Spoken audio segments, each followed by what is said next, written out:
Hello everyone. You can come on in the room. We are starting just a couple minutes early, but I will not start sharing until 7 o'clock. So that's in like a minute and a half. But I wanted to come on a little earlier because the last time I tested all of my equipment to ensure that it was working, and then we ran into some challenges last time. So this time I'm ensuring that I'm earlier. I did some more testing and checking. So I am currently live on the Renew, Repurpose, Restore personal development coaching Facebook page. And if you need access to that, it's just facebook.com/renew, repurpose, restore. And then of course I'm live on TikTok, on the Coach M Cotton TikTok's page. Also, hello Empress Peaches, thank you for joining. Also, I will upload this live to my YouTube channel at Coach M Cotton on YouTube. So if you can have different ways that you can go back and rewatch the live, but if you can catch the live happening right now, it's always better. You'll have opportunity to drop some questions in the chat, things of that nature. As we talk about this topic tonight. Again, like last time, if you see me glancing over, I am using another device for the Facebook page for the live stream as well. Okay. So it is 7 o'clock, and you guys know how much I love being mindful of your time, 45 minutes. So let's get into it. So again, please feel free to join either on the Renew, Repurpose, Restore personal development coaching Facebook page at facebook.com/renew, repurpose, restore, or join me here live on TikTok, and I will again upload the live once it's over to the Coach M Cotton YouTube channel. So welcome in, you guys. I'm super excited. Tonight we are talking about being human. This is a part of the mindfulness practice, and I want to remind you guys, for those who this may be new understanding for, a new skill, something that you've never heard of. Mindfulness practice is a part of the DBT skill set, which is dialectical behavior therapy, right? So mindfulness practice is a simple form of how we call it. Basically means it is a skill, a therapy to help you manage your emotions, cope with stress, and also improve your interpersonal relationships. So it's really, really good skill to learn. Trust me, I have been practicing mindfulness for quite some time. I'm still not an expert. However, I feel really confident to share the information that I know about this practice. So as you begin to practice mindfulness and you begin to learn, you will know more about what it is. It is a everyday, all throughout the day practice. Simply put, it involves meditation. Again, it involves asking wise mind a question. It takes your emotional mind and your rational mind to intermingle and create the wise mind. So yes, it's a great skill set to have in your toolbox, and it's a great therapy to learn and practice, not just every day, but all throughout the day. So you can manage those emotions. You can also learn to cope with stress, and you can also learn how to improve your interpersonal relationships. So a quick history about my background. Again, it's very brief. Tonight, we were talking about being human. A couple of weeks ago, we talked about anxiety. If you need access to that anxiety live stream that I did on February the 18th, I believe it was, maybe. I can't remember the exact date now because we're in March. Look, go figure. But you can go to the Coach M Cotton YouTube page and watch the anxiety live stream that I did a couple weeks ago, and we got into anxiety. So this week we're talking about being human. So a quick background on me: I am a certified personal development coach. I do coach specifically on mindfulness practice, although I do have other areas in my profession where I coach on. I do coach a lot on mental and behavioral health. I do family, children, men, women, all the works, because I feel like mindfulness practice is a skill that can benefit the smallest to the eldest, the youngest to the oldest. It does not have a gender on it. It does not have a race on it. It does not have a religion on it, nothing. Mindfulness practice is something that I feel is needed and necessary for us to be functioning humans, functioning children, functioning adults, and all these other titles that we have. Okay, so that's part of my background as me being a certified I can't talk today, personal development coach. But also, since we're talking about being human, I watched this movie some years back, and you guys may remember it was with Tom Hanks. They did a biopic on Mr. Rogers, from the old elementary TV show that used to come on PBS, and it was called Mr. Rogers' Neighborhood. And so Tom Hanks starred in this movie, and this movie was called, I want to say it's called It's a Beautiful Day, if I'm for certain. I think it's called A Beautiful Day. Anywho, he starred in it. And so when I watched this movie, this has been some years ago, there was a quote in the movie that said, being human is manageable. Let me say, I misquote him. Being human is mentionable. And anything that is mentionable is manageable. And so, since we did the anxiety boot camp a couple of weeks ago, I thought it necessary to now just bring in as a part of mindfulness practice what it takes to be a human. I know you're probably wondering, I'm human already. I know how to be a human. But there are some skills that's required to be human. There's this definition that I put out on some of my socials that's called pertinacious, meaning that you can overcome anything like opposition, adversity, difficulties, and challenges because you keep going. You're determined to keep going. That's a part of life. That's a part of our reality. And being a human takes all of that, takes all of you being pertinacious. It also takes you being self-aware, which is what we're going to talk about tonight. It also takes you being or having a level of emotional complexity. And I know we hear a lot about emotional intelligence and emotional wisdom and EQ and compared to your IQ. All that is a thing and it's true. But tonight we're going to dissect the emotional intelligence part, and we're going to talk about the emotional complexity, right? Because that's a thing as well. And so what mindfulness practice teaches us, again, as we learn to manage our emotions, as we learn to cope with stress, and as we learn to improve interpersonal relationships, we need to have a level of understanding for emotional complexity that we deal with as being humans. In addition to that, we're going to talk about the challenges with distraction and the challenges with suffering. We don't want to talk about those negative things, but how many know that distractions aren't always negative and suffering isn't always negative? There are some things we have to go through to grow, right? And if we're able to learn that concept that all challenges is not here to hurt or harm us, we can grow through it, right? We want to learn skills to help us grow through. We don't want to be those stagnant people. We don't want to be the complacent person. We want to be the one who grows, correct? Okay, so let's get into it. I want to just share something with you that personally happened to me about self-awareness.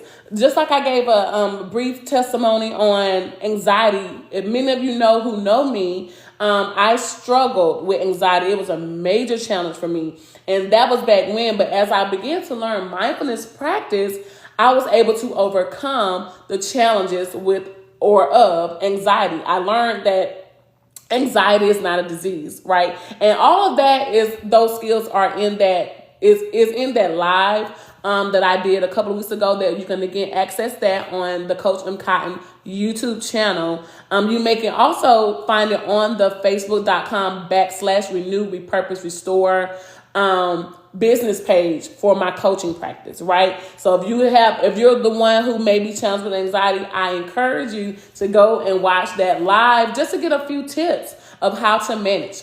But being self-aware, this is hard. Being human, it can be a challenge because we experience life every day. What mindfulness practice also teaches us is that being present in the moment is a focus, recentering, gathering yourself, not missing the moments due to everything else outside that could be a distraction to you, that could be causing you some discomfort or just not understanding what's happening. Mindfulness practice will help you get in tune with what you need to know, because you're going to stay focused. You're going to be in the moment. You're going to be able to listen and hear and get clarity, get still, be quiet so you can hear, right?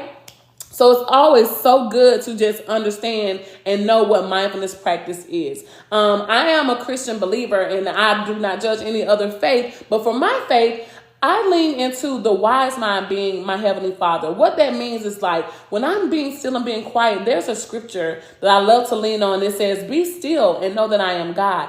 That means that we can focus and meditate on something above ourselves, on someone or something higher than ourselves, where we can learn from, how we can use these skills to help us grow. So self-awareness. So let me give you guys a true story really quickly. I was not self-aware. I used to think that I would be one of those people who could not read the room, could not pick up cues, could not take the hint well. Like I was that girl. I was very green, even naive to a fault. And I was in several situations where I was like, I need to learn how to read the room. I need to have a level of discernment. And I began to pray about that, and I began to ask God, help me with that. Give me some wisdom. I also began to read and educate myself, and I began to go to my therapist and ask questions and get help from professionals about what is this skill and how can I become better in this skill. And so my big moment for my self-awareness lesson was I was going through a situation with a relationship. And I kept saying, thinking that it was me all the time, like everything, whether it was good, it was something of my fault, whether it was something bad or negative, was something of my fault. And I realized as I began to learn what self-awareness is and what that means, I began to learn that no, first of all, it's not always about you. And I began to learn things about myself as Michelle. I began to learn things about Michelle that helped me come into more awareness. It helped me to become more dialed in and discerning of what is going on with me internally, externally, and around me.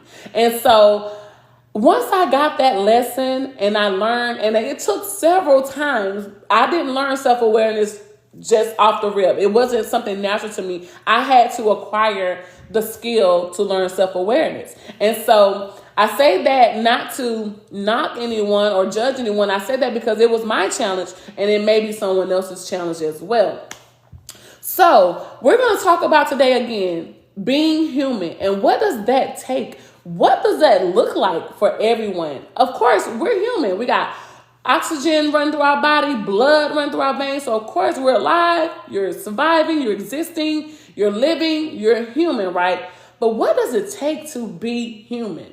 I also heard something just today, which was such confirmation that got me very excited about doing this live even more. Was I heard, I was watching something on television and I heard the host, that sounded like I said something else. I heard the host of the show that I was watching say, being human, what about a human being?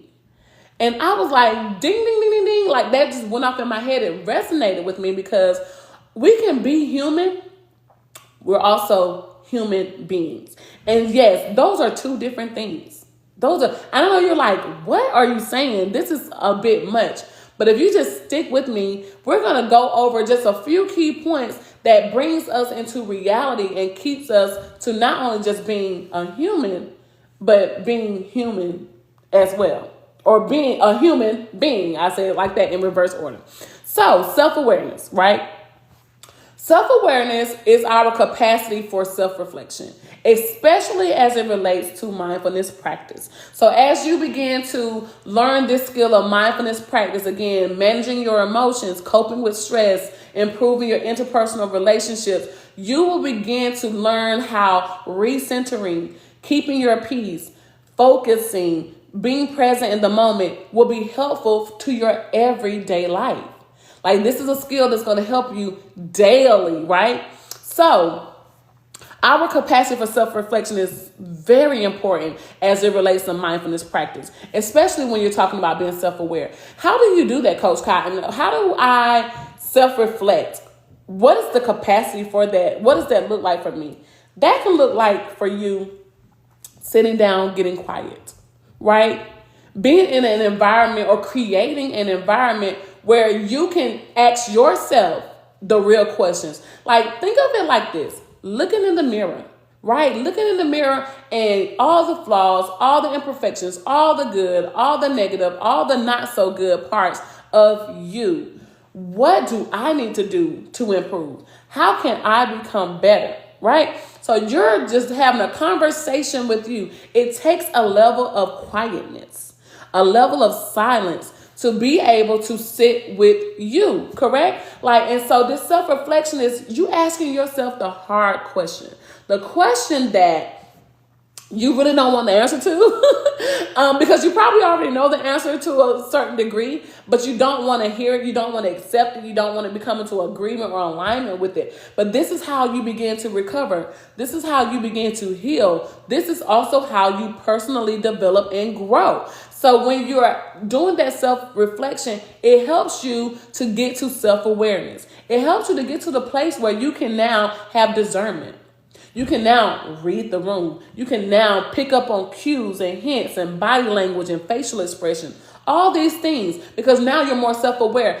What it helps you with is learning who you are, your true self-identity through mindfulness practice. Because once you are self-aware, now the focus isn't on everyone else or everyone around you.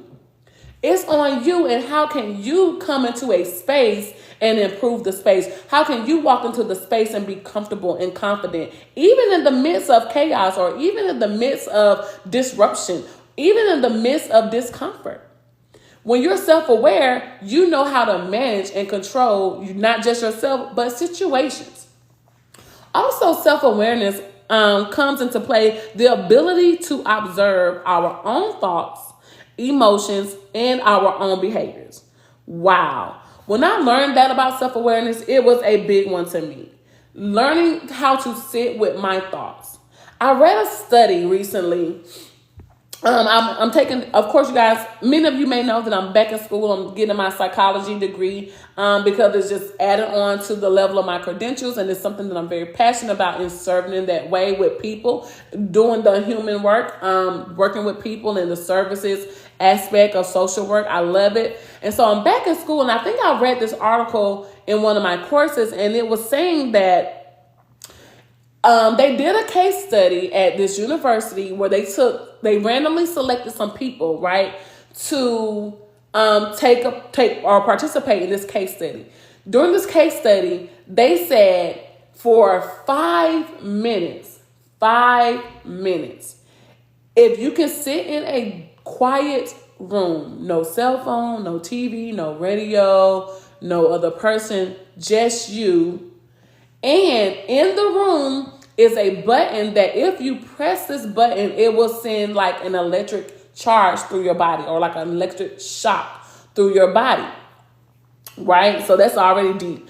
And throughout this study, the study showed that many people could not sit quietly with their own thoughts. Many people could not sit quietly with their own emotions and their own behavior. And several of them pressed this button. Like, I don't know about you guys, but when I read that, I was so shocked because, yes, I have practiced mindfulness practice over and over and over again.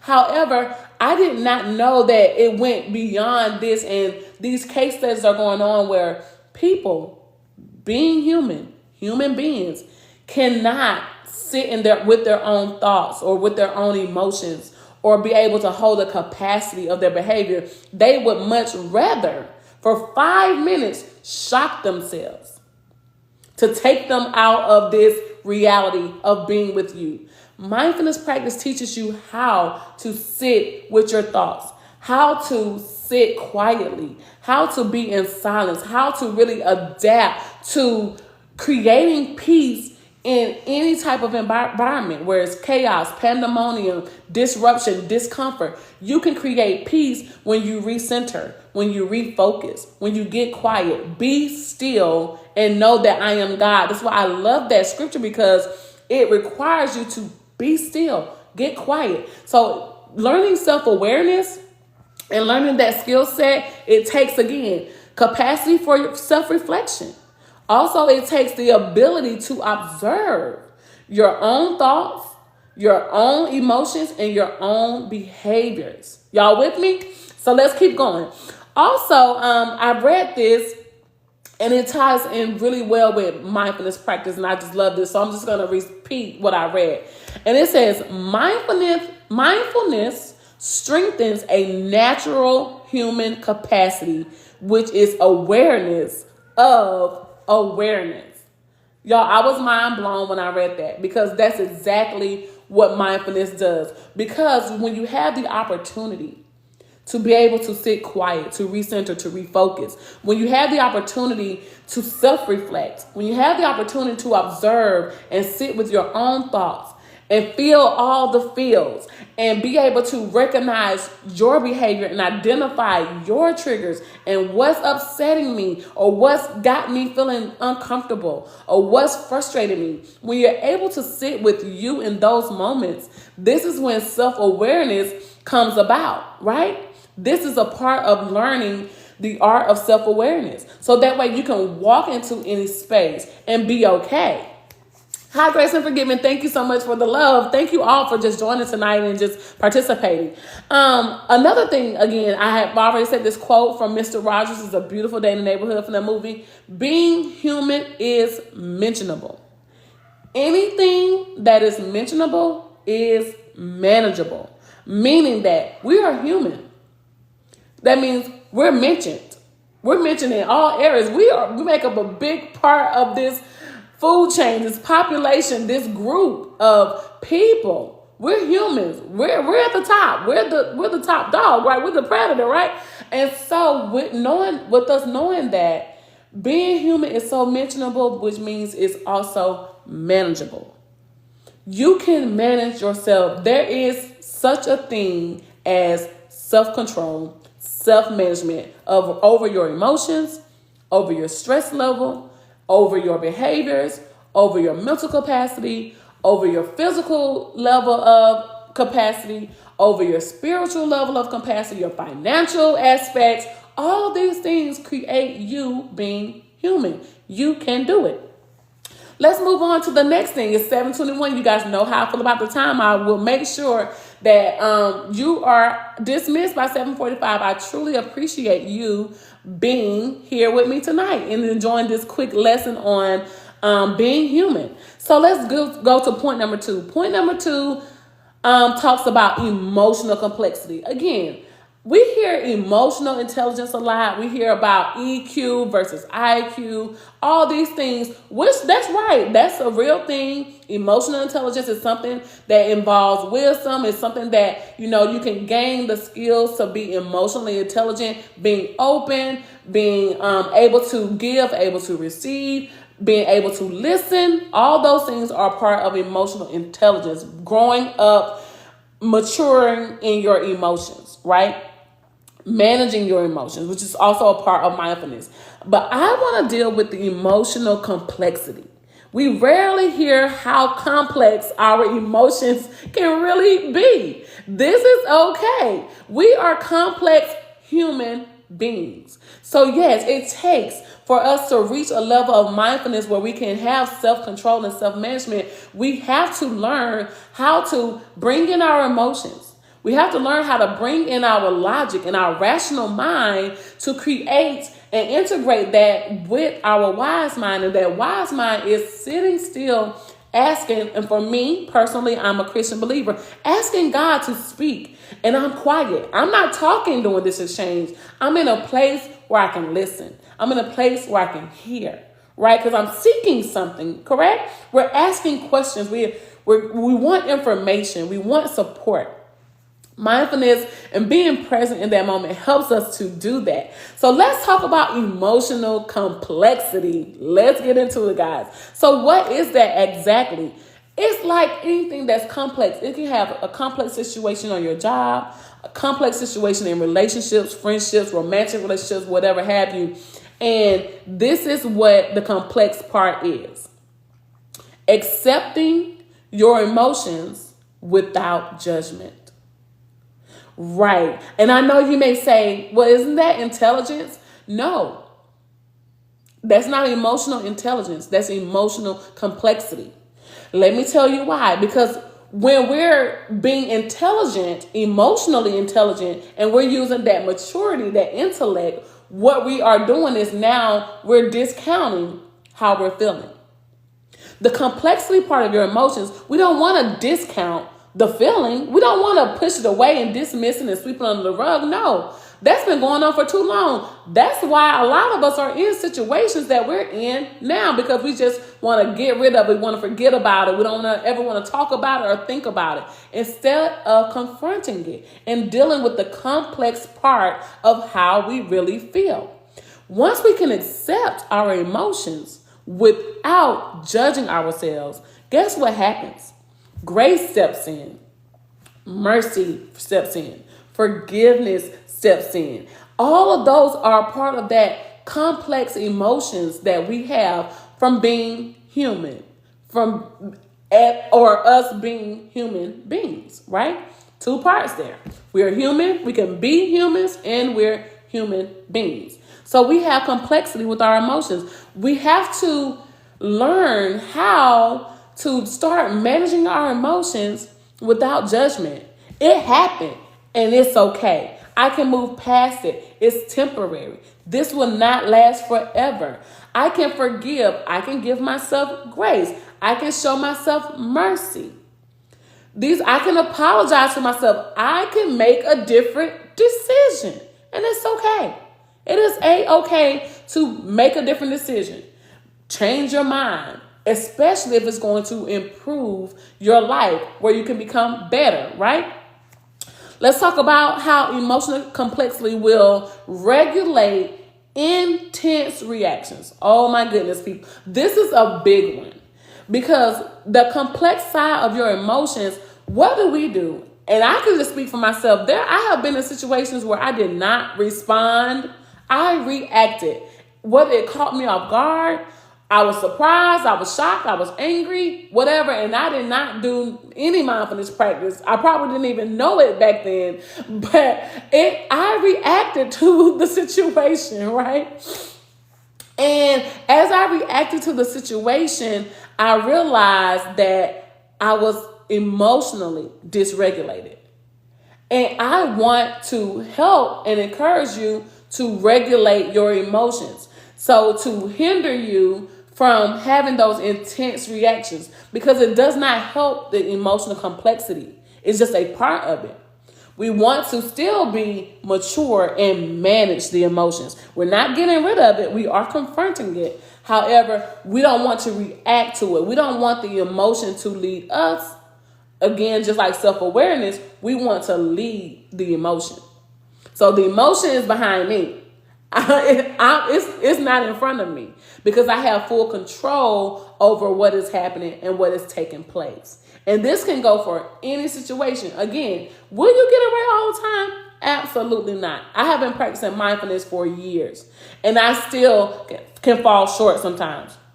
There are times I just miss it, because I have to go back and ask why is my next question. I have to go back and sit still. But in that moment, because that is a moment as well, I want to remain present in that moment. But there are times where you will have to recenter, refocus, to do deep breathing, do some type of grounding techniques to bring you back, right? And it's okay. If you miss it, it's okay. Guess what? Second chances are a real thing. Not even second chances. Third, fourth, fifth, sixth, 100 chances are real. It's okay. Especially when you're managing you. When you're getting you together. This is a personal journey. This is a personal walk. This is what you're doing to grow you to become better, right? Mindfulness practice is all about you maintaining your peace? How do you manage your control and yourself in any given situation, right? Also, a part of emotional complexity is responding instead of reacting. And I said that earlier in my example of how I was caught off guard in this situation and I know I did not respond. I just reacted. We want to get to the point to where, one, we can identify our triggers. We know exactly what can kind of set us off. We know exactly when specific emotions will show up if we're not careful, if we're not able to identify what the triggers are, right? So right now, we are talking about the emotional complexity. We've gone through self-awareness, which is a quick recap, your capacity for self-reflection, your ability to observe your own thoughts, your emotions, and your behaviors. And now we're on emotional complexity, and we're talking about accepting your emotions without judgment. Allow time for grace, mercy, and forgiveness of yourself. You can also have opportunity for second and third chances, right? With you, you want to manage your emotions, learn how to cope with stress, and improve your interpersonal relationships through mindfulness practice. And the ultimate thing is rediscover your true self-identity. Rediscover your true self-identity. Who are you? Do you know? I'm here to help you answer that question. Who are you? Mindfulness practice helps us get to that rediscovery of who we are, our true self-identity. Okay, so instead of reacting, we want to learn how to respond.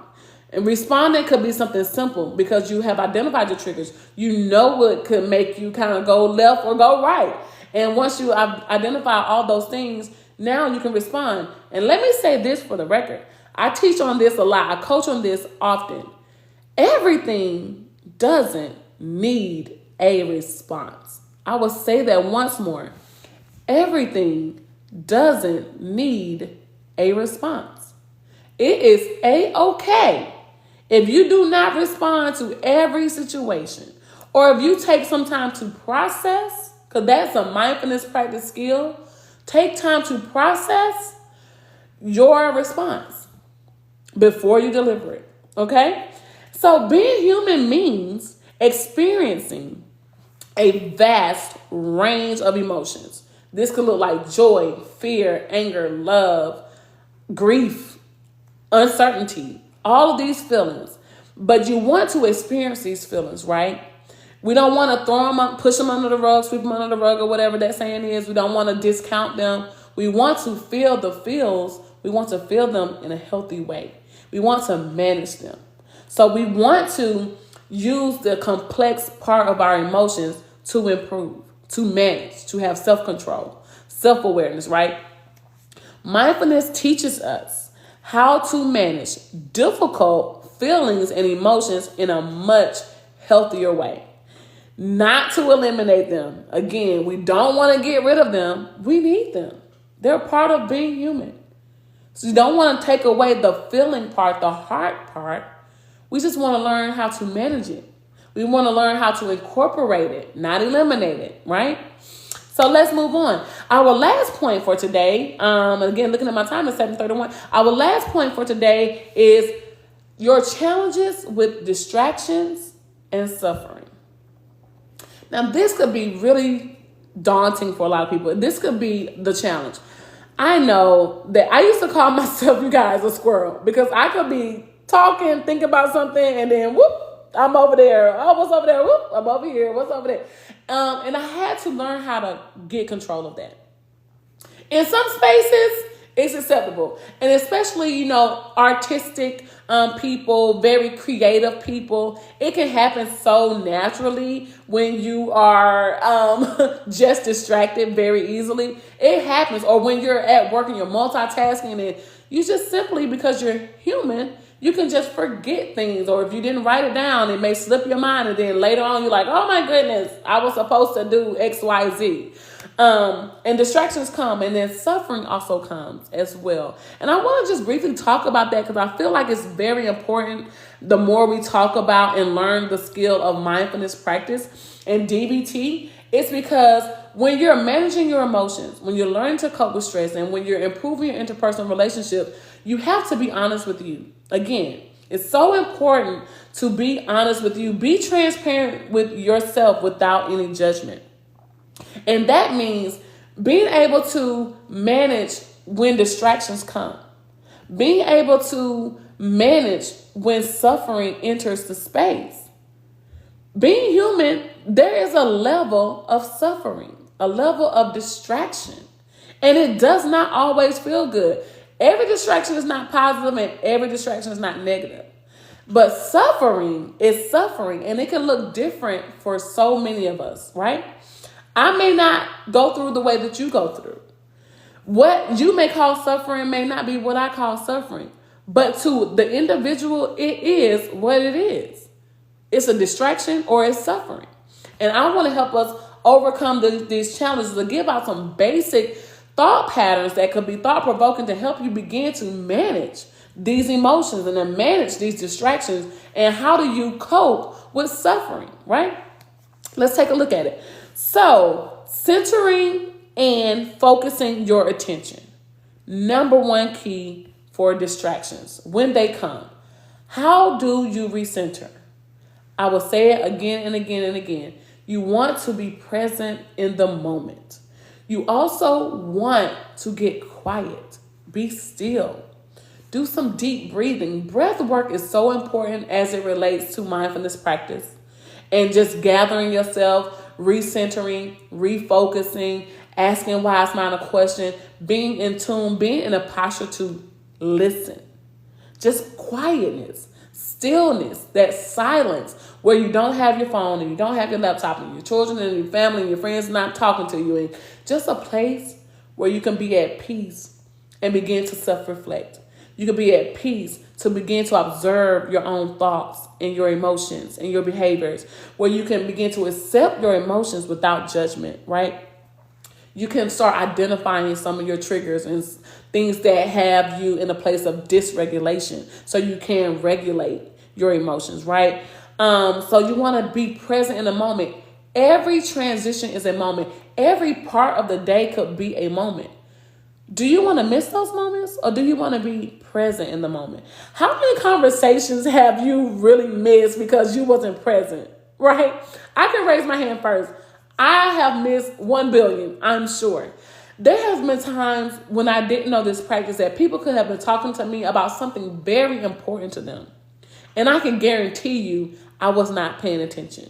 I was not present in that moment to really lock into what they were saying.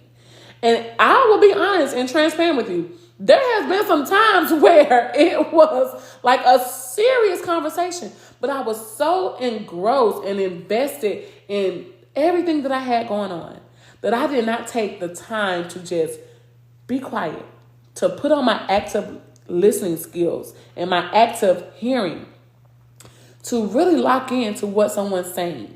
I use this analogy a lot. You know how we can walk and we'll say, ask someone, how are you doing today? Or how's your day going?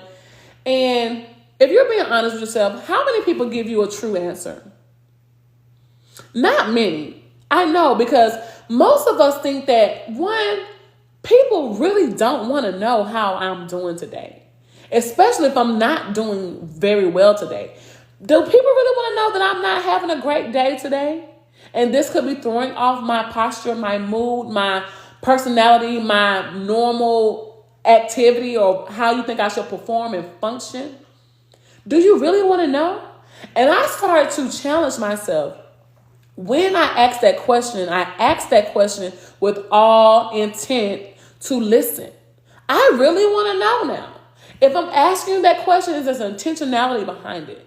Because I'm realizing too, I may need someone to listen to me. Matter of fact, I know I do, especially if I'm having a not so good day. It's easier to celebrate with people versus to sit and grieve with people or to sit in a bad space with people. Sometimes it doesn't take you responding.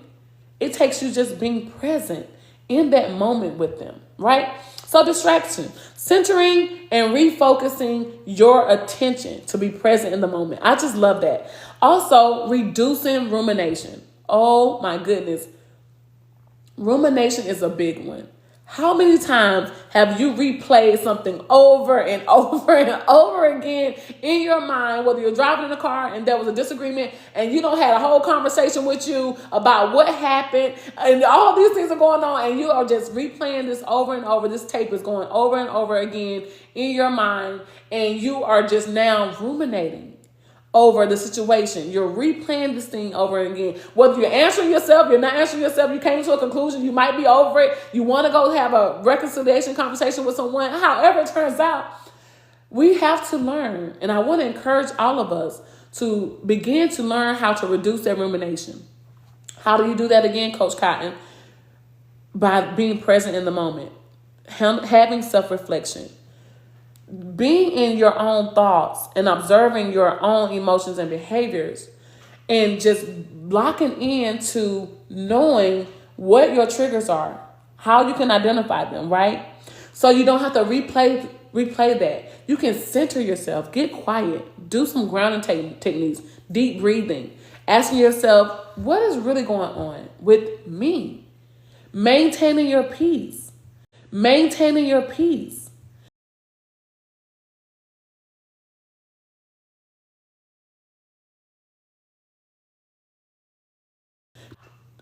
Looking at someone's calling on my phone, I'm like, oh, y'all know I'm doing a live. We're not maintaining peace when we're replaying conversations in our minds, especially if there was a heated disagreement or debate or something negative that took place, right?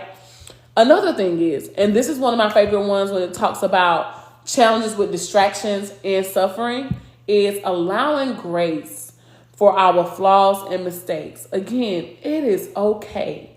We're not perfect. We can strive to be, but we're not. Today, as human beings, we're not perfect. There will be some error. There will be some flaws. There will be some mistakes and imperfections and challenges and distractions and all these things. And to allow grace for yourself. Grace for yourself to say, okay, that wasn't so good, but I can get back to it. I don't have to give up. I don't have to throw in the towel. I don't have to beat myself up about it all day, every day. It happened. That was the reality. Let's move past it. Let's improve. Let's get better. Let's grow. Let's develop. And we don't have to sit in those flaws forever. You don't have to. So I want to say that. Allowing yourself grace. Forgiving yourself first, right? Permitting yourself to forgive yourself. I want to say this. Being human distracts the mind by replaying the past, worrying about the future, and creating stories increases stress and your suffering. I'm going to read that one more time because I really want you all to hear how that rumination can affect your mindfulness practice and just kind of distract you. Being human distracts the mind by replaying the past, worrying about the future, and creating stories that increases stress and suffering. Let's time out for that. Let's be present in the moment. We're not worrying about the past. It's happening. It's over with. We're not worrying about the future. It ain't here yet, right? We can only worry about today. The Bible even speaks of that. Tomorrow will take care of itself, and tomorrow has its own set of challenges. So let's just be present today, right? Mindfulness acknowledges the distraction and provides a way to work with them. Again, just like those emotions and those complexities of your emotions, we're not discounting them. We're not getting rid of them. We're not eliminating them. We're learning to manage them and also work with them. So when the distractions come, try your best to refocus, to get quiet, to recenter. Come back. And it happens. I told you guys, I used to be a squirrel. I used to be like all over the place.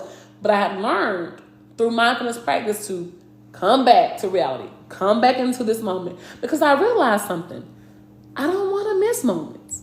I really want to be a part of the moments because I know for a fact that I have missed some very precious, valuable moments due to distraction, due to me suffering, due to me being boggled down in my mind, due to me being unaware, a lot of things. And so as we get ready to close, you guys, for today, because it's 7:43, this time goes by so quickly. But as we get ready to close, I want to challenge you that if you feel like you're the person who's challenged with any type of self-awareness, anxiety, emotional complexity, distractions, and suffering, and you want to learn more about mindfulness practice and DBT, please reach out to me. I do 15-minute free, no charge. It's all free. You get me 15 minutes for free, and we could just talk about what you may be desiring or pursuing to grow, to personally develop. And that can be in all areas, whether it's physical, spiritual, emotional, all these things, financial, whatever it is, let's get you there. And let's start it with mindfulness practice. Again, mindfulness practice is managing your emotions, coping with stress, and improving your interpersonal relationships. And me as a personal development coach, what I aim to support and collaborate with you is walking this walk so you can rediscover your true self-identity through mindfulness practice and maintain your peace. I desire for you to live with peace and purpose. If that's you, you can drop R3 in the chat. You can also contact me on all social media platforms. That's TikTok, YouTube, Facebook, LinkedIn as Coach M. Cotton. And you can DM me if you know me personally. You have my number. You know someone who knows me. Get my number. Reach out to me. You can also contact my business phone number at 678-826-9675. You can go to the facebook.com/renew, repurpose, restore business page where you can see more of my content and also reach out to me on that platform. Of course, DM me on TikTok, Instagram, and my YouTube channel. So please go subscribe and like. There's a lot of good information and coaching tips on my YouTube channel as well, and the facebook.com renew, repurpose, restore business page. Thank you guys so much. I appreciate each and every one of you who took 45 minutes, whether it was 1 minute, 2 minutes, or 45 minutes to hang out with me for this Being Human live event. I can't wait till the next one. You guys will know as soon as I get the information to set up another live. In the meantime, reach out to me so you can learn to rediscover your true self-identity and live with peace and purpose through mindfulness practice with Coach M. Cotton. Bye, everyone. Have a good day.